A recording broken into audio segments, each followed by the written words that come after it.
संभल कर चलना यहाँ, यह शहर ईगलों का है। लोग सीने से लगाकर कलेजा निकाल लेते हैं। हेलो फ्रेंड्स, जय सिया राम। तो फिर बढ़ते हैं कहानी की तरफ और कहानी स्टार्ट करते हैं। आकाश एयरपोर्ट से बाहर निकला और कैब का इंतज़ार करने लगा। वह कैब पहले से ही बुक कर चुका था। वह सोच रहा था कि कैब सही समय पर आ जाए और सही समय पर उसे गंतव्य पर पहुंचा दे।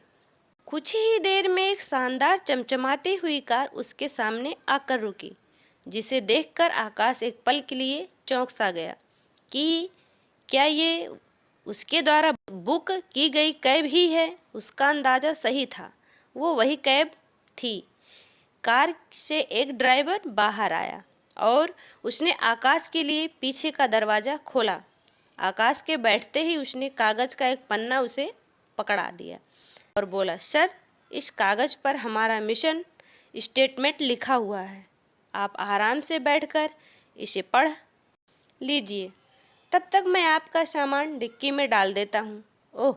चौंकते हुए आकाश ने वह मिशन स्टेटमेंट ले लिया और उसे पढ़ने लग गया। उसमें लिखा हुआ था, हमारी कैब सर्विस में आपका स्वागत है। हम आपको आपके डेस्टिनेशन तक सस्ते दाम पर सुरक्षित तरीके से और जल्द से जल्द पहुंचाने की कोशिश करेंगे। आपको किसी प्रकार की दिक्कत का सामना नहीं करना पड़ेगा। आपकी यात्रा मंगलमय रहेगी। वह मिशन स्टेटमेंट पढ़कर आकाश के चेहरे पर एक मुस्कुराहट सी छा गई। फिर उसने कार के भीतर एक नज़र डाली। कार साफ सुथरी थी। तब तक कैब ड्राइवर ड्राइविंग सीट पर बैठ चुका था। उसने पलटकर आकाश से पूछा, सर, एसी का टेम्परेचर ठीक है? यदि इसे बढ़ाना या घटाना होगा तो आप बेझिझक मुझे बताइए। आकाश ने कहा, नहीं, इसकी ज़रूरत नहीं।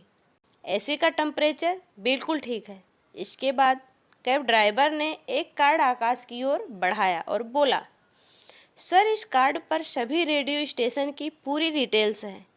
आप जिस भी रेडियो स्टेशन को सुनना चाहते हैं, प्लीज़ मुझे बता दीजिए, मैं वो प्ले कर दूंगा। आकाश ने कार्ड ले लिया। फिर कैब ड्राइवर ने कहा, सर, आज के सारे न्यूज़पेपर्स भी यहाँ उपलब्ध हैं। जो आप पढ़ना चाहें मुझे बता दें। आकाश ने एक न्यूज़पेपर पढ़ने के लिए ले लिया। कैब ड्राइवर ने फिर आकाश से पूछा, सर, आप चाय या कॉफ़ी कुछ लेंगे? आकाश ने जवाब दिया, एक्चुअली मुझे सॉफ्ट ड्रिंक चाहिए था। आपके ठीक सामने एक छोटा सा फ्रिज है सर, आपको वहाँ चिल वाटर ज़रूर मिल जाएगा। सॉफ्ट ड्रिंक की कुछ वैरायटी मिल जाएगी, चाहे तो आप आइसक्रीम भी खा सकते हैं। आकाश कार में दी जा रही फैसिलिटी से हैरान था। वह इन्हीं सब के बारे में सोच रहा था कि कैब ड्राइवर फिर से बोल पड़ा, सर, आप इस शहर के बारे में कुछ पूछना चाहते हैं तो मैं आपको यहाँ के बारे में बता सकता हूँ। इस तरह आपको यहाँ की जानकारी भी हो जाएगी और रास्ता भी आसानी से कट जाएगा। आकाश ने शहर के बारे में तो नहीं पूछा, लेकिन एक सवाल जो बहुत देर से वह सोच रहा था, वह पूछ लिया, भाई, तुम मुझे ये बताओ कि क्या तुम हमेशा हर कस्टमर को इसी तरीके से ट्रीट करते हो, इसी तरीके से बात करते हो, उसे ये सारी फैसिलिटी देते हो? कैब ड्राइवर ने जवाब दिया, जी सर, लेकिन ये मैंने 1 साल पहले ही शुरू किया। यूँ तो मैं 5 साल से कैब चला रहा हूँ, लेकिन पहले ये सब नहीं करता था। मुझ में ये बदलाव एक कहानी लेकर आई। एक दिन मैं कैब चलाते चलाते मैं रेडियो पर एक कहानी सुन रहा था। वो कहानी थी बाज और बतख की। उस कहानी में बताया गया था कि बतख कैसे क्वाक क्वाक कर हमेशा शिकायतें करती है, वहीं बाज हमेशा ऊपर आकाश में उड़ता रहता है। उस कहानी में ये बताया गया था कि यदि हमें कुछ अलग बनना है तो इस दुनिया से कुछ अलग करना होगा। बस ये कहानी मेरे दिमाग में घर कर गई। मैंने अपने साथी कैब ड्राइवर को देखा तो पाया कि जो काम मैं कर रहा हूँ वे सभी कर रहे हैं।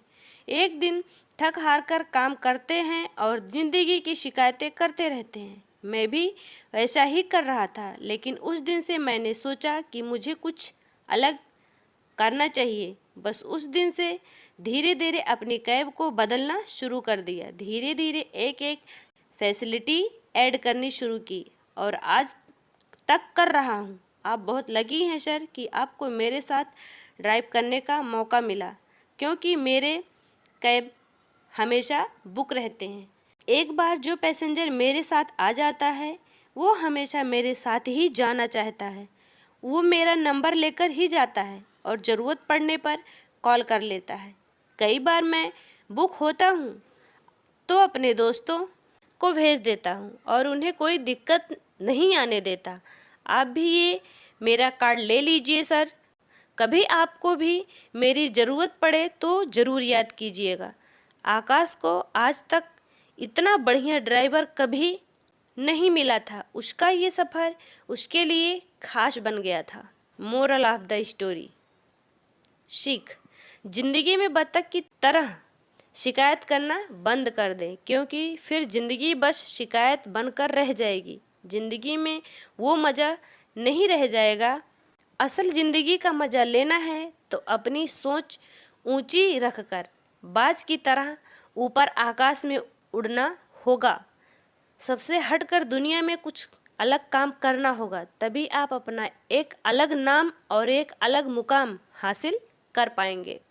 बस ऐसा कुछ कर जाओ कि दूसरे आपको फॉलो करना चाहें और आपके जैसा बनना चाहें। यही तो है ज़िंदगी की असली उड़ान। जय सिया राम।